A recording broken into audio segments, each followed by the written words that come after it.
Assalamualaikum Sobat Football United. Ringan amatiran ala gua, sekitar kurang lebih sudah 10 bulan ya semenjak Ineos mengambil alih Manchester United secara sebagian karena statusnya sebagai co-owner.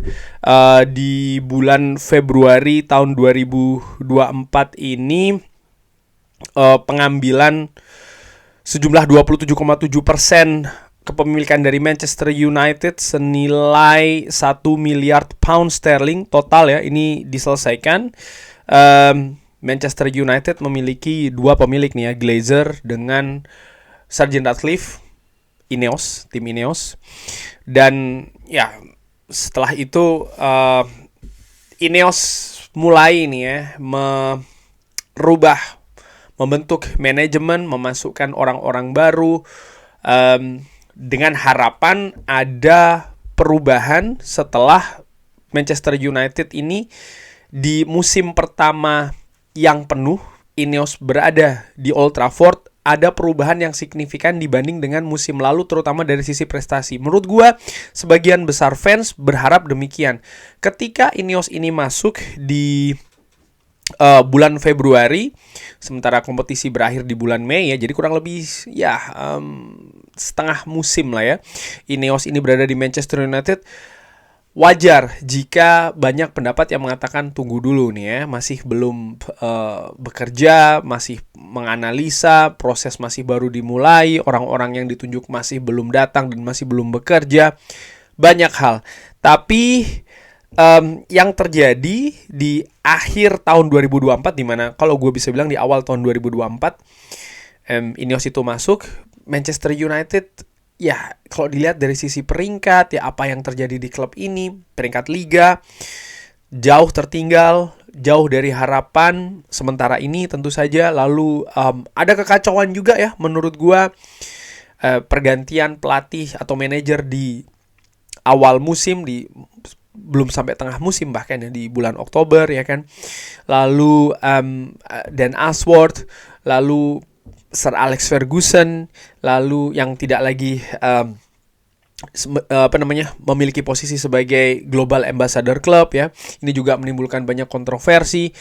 Penghematan secara ketat, super ketat bahkan yang dilakukan oleh Ineos dari sisi keuangan, dengan melakukan banyak PHK, dengan merubah banyak kultur ya menurut gue di Manchester United. Acara-acara yang secara tradisi ini sudah berlangsung lama di Manchester United, salah satunya adalah pesta akhir tahun, ini ditiadakan. Lalu fasilitas-fasilitas untuk staf pegawai Manchester United juga dikurangi. Dan menurut gue yang paling kontroversi adalah keputusan untuk menaikkan harga tiket. Fans sebagai salah satu stakeholder besar klub ini ya justru dijadikan dalam tanda kutip target nih oleh manajemen yang sekarang untuk ya berkontribusi dari sisi finansial, dan itu dilakukan dengan cara menaikkan tiket. Laporan keuangan Manchester United pernah gua bagikan di sini ya, di kuarter awal tahun ini, di mana memang ada profit, tapi secara keseluruhan nampaknya tidak sehat. Kenapa? Karena profit yang terjadi ini lebih karena adanya dana suntikan investasi dari Ineos ketika mereka ya mengambil 27,7% kepemilikan dari Manchester United. Kalau melihat dari tren, nampaknya memang keadaan finansial dari Manchester United ini mengkhawatirkan, menurut gue mengkhawatirkan, sehingga akhirnya manajemen mengambil langkah, yaitu adalah menaikkan harga tiket. Ini bukan keputusan yang populer dan bahkan disayangkan oleh banyak fans. Ini menurut gua menyakiti banyak fans. Di sisi lain juga, oke, fans membayar lebih, tapi fasilitas di stadion, ya menurut gua Manchester United dengan Old Trafford-nya ini jauh dibandingkan dengan stadion-stadion lain di Eropa ataupun bahkan di Inggris juga. Dan bagaimana performa tim juga, performa klub yang masih sangat fluktuatif. Jadi ini bukan hal yang menurut gua buat fans ini bukan hal yang sangat populer, bukan hal yang sangat menyenangkan. Bahkan ada banyak spanduk misalnya, sudah dilakukan demonstrasi juga di Old Trafford. Banyak fans tidak happy dan ini bukan situasi yang bagus. Nah, di beberapa media, Daily Mail dan juga The Sun ya, walaupun gua tahu nih ukuran ataupun kredibilitas dari berita dari dua media ini menurut gua bukan yang papan atas, bukan yang terbaik, tapi ada kabar yang menarik nih terkait dengan Sheikh Jassim Qatar ya, di mana disebutkan bahwa Qatar ini masih berminat jika Manchester United dalam posisi dijual lagi. Jadi ada hal yang ingin gua bahas terkait dengan hal tersebut ya. Langsung aja, ini ada beberapa semacam kayak poin-poin penting dari Daily Mail yang disebutkan oleh Mike Keegan ya. Rencana Sheikh Jassim kalau saja dia membeli Manchester United, hari pertama dia akan mengumumkan takeover, pembelian ya. Hari kedua dia akan mengumumkan kalau semua hutang ini akan dilunasi dan klub akan diambil ya dari bursa saham, karena kepemilikannya tidak lagi secara publik tapi lebih secara pribadi, dan tidak akan mengambil lagi stakeholders ataupun investor-investor eksternal yang baru untuk ada penambahan dana dan lain-lain, karena ini kepemilikannya akan absolut dari Qatar. Lalu hari ketiga dia akan mengumumkan dana yang penuh untuk stadion yang baru, dan dana ini akan digunakan untuk membangun venue ya, stadion yang terbaik, yang terbesar di dunia. Dan bahkan salah satu senior atau penasihat senior dari grup mengatakan seharusnya stadion sepak bola dari klub sepak bola ini dibayar oleh klub sepak bola, bukan oleh pihak lain. Artinya ya klub sepak bola itu yang harus mendanai sendiri dengan uang yang mereka miliki ya, bukan dengan meminta banyak investasi dari banyak pihak. Ini yang disebutkan oleh salah satu penasehat grup Qatar. Seperti yang dilakukan oleh saat ini, dan bagaimana dia juga menyebutkan kalau staff-staff dari Manchester United yang sekitar 250-an yang dipecat oleh atau dirumahkan atau di PHK oleh Ineos ini akan tetap bekerja berada di posisinya masing-masing.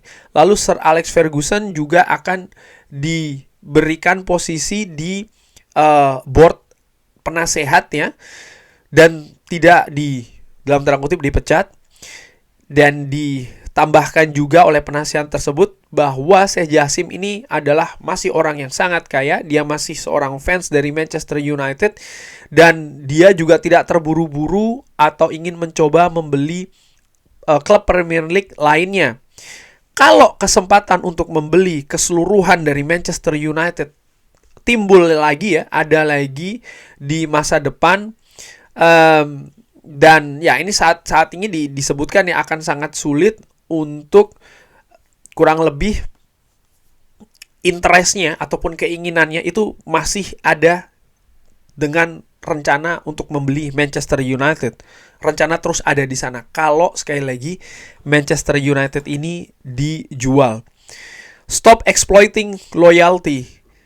Berhenti mengeksplorasi loyalitas, itu kata ataupun spanduk yang dibentangkan di dalam Old Trafford. Bahkan nyanyian-nyanyian juga yang menyerang Sir Jim Ratcliffe ini dinyanyikan oleh para supporter di luar Old Trafford di salah satu pertandingan kandang Manchester United. Ini terkait dengan naiknya harga tiket.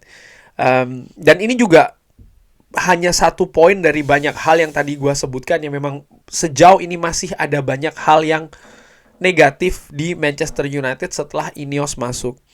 Mereka tentu saja memiliki Project 150, di mana ini sudah diumumkan secara luas.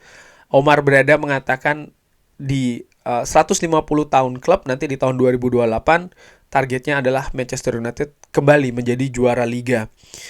Tapi kalau kita melihat apa yang terjadi saat ini, nampaknya masih agak jauh dari hal tersebut. Dan menurut gua masih wajar ya, Manchester United tidak bisa langsung merubah banyak hal dalam waktu yang masih singkat. Ini bahkan musim pertama penuh dari Ineos pun juga masih belum selesai. Ini masih di tengah musim.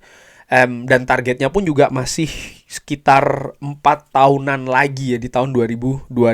Tapi kalau melihat apa yang terjadi saat ini, ya Manchester United ini masih dalam keadaan chaos sih menurut gua. Namun belum bisa divonis bahwa oke, Ineos ini gagal, Ineos ini begini dan begitu. Belum menurut gua. Ada satu indikasi yang besar yang menurut gue secara ringan amatiran yang tidak menyenangkan, yang sangat tidak populer, yaitu adalah harga tiket. Itu sih menurut gue. Tapi rencana tentang membangun stadion yang baru, mereka sangat komit untuk hal tersebut. Bagaimana juga tindakan-tindakan dari manajemen ini sangat sangat radikal menurut gue dalam merubah struktur manajemen maupun juga manajer misalnya di Manchester United. Ini menunjukkan bahwa kalau yang gue lihat ya, mereka ini serius ingin memperbaiki Manchester United. Dan ini masih dalam tahapan proses, masih belum bisa dilihat. Menurut gue secara ringan amatiran, kalau dilihat dari sisi prestasi, di mana ini merupakan core, merupakan inti dari klub sepak bola, ya kan. Ya, disebutkan Project 150 tahun 2028, ya kita nantikan nih di tahun 2028 ada di mana Manchester United. Ketika hal itu tidak terjadi, maka gue bisa bilang gagal. Kenapa ya? Karena rencananya di tahun 2028 ya kan. Kalau saat ini ya gue lihat masih belum. Apakah Manchester United misalnya bisa qualified ataupun lolos ke Liga Champions musim ini, atau apakah Europa League, ataukah dapat trofi atau tidak di musim ini, menurut gue itu masih belum bisa dilihat sebagai indikator ya bahwa Ineos ini gagal, Ineos ini berhasil atau seperti apa, atau sama saja dengan Glazer. Menurut gue masih belum bisa, masih belum seperti itu gitu. Apalagi kalau melihat bandingan dengan klub-klub lain, dengan Liverpool, dengan Arsenal, dengan Chelsea, di mana ketika pemilik-pemilik baru itu masuk, ya tidak langsung di musim pertamanya ada perubahan yang bisa terlihat dengan jelas ya. Maksud gue, mereka juga butuh waktu dan itu bervariasi. Pun juga Manchester City ketika Sheikh Mansur masuk ke Manchester City, itu pun juga tidak langsung ada semua yang mereka miliki saat ini, ya kan? Etihad lah, prestasi, squad dan lain-lain itu tidak langsung mereka dapatkan, trofi dan lain-lain, ya kan? Ada tahapan-tahapan, dan ini juga menurut gua sama dengan Sir Jim Ratcliffe. Hanya saja dengan Ineosnya, hanya saja ya, fans ini juga mengamati, fans ini juga melihat. Ada satu hal yang tadi gue katakan terkait dengan tiket ini. Mereka sudah membuat keputusan yang tidak populer, ya, keputusan yang tidak disukai oleh fans, bahkan mungkin dibenci oleh fans. Ini merupakan satu poin. Dan kalau seandainya mereka terus membuat blunder demi blunder dengan Manchester United, gue yakin pasti fans akan bergerak lagi. Gue tahu bahwa Sir Jim Ratcliffe adalah fans dari Manchester United ya, bahkan semenjak dia kecil. Tapi sekarang posisi dari Sir Jim Ratcliffe ini bukan hanya sebagai fans, tapi dia juga bagian dari klub berupa pemilik, ya kan. Sehingga fans-fans yang ada banyak itu, baik itu secara lokal maupun juga secara global, ya mata mereka semua tertuju ke Sir Jim Ratcliffe beserta dengan Ineosnya. Akan dibawa kemana nih Manchester United? Harapannya semua simpel, satu suara. Yang terbesar adalah ingin membawa Manchester United ke tempat seharusnya, ke periode kejayaan lagi, ya kan. Dan kalau itu terlalu lama, menurut gua fans pasti akan bergerak lagi. Kurang lebih seperti itu ya, membahas terkait dengan berita nih, Qatar ternyata masih berminat ya.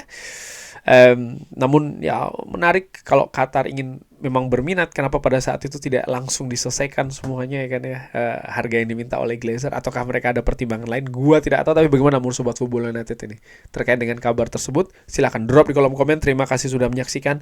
Jangan lupa like, sholat, dan juga subscribe. Wassalamualaikum warahmatullahi wabarakatuh. Thank you.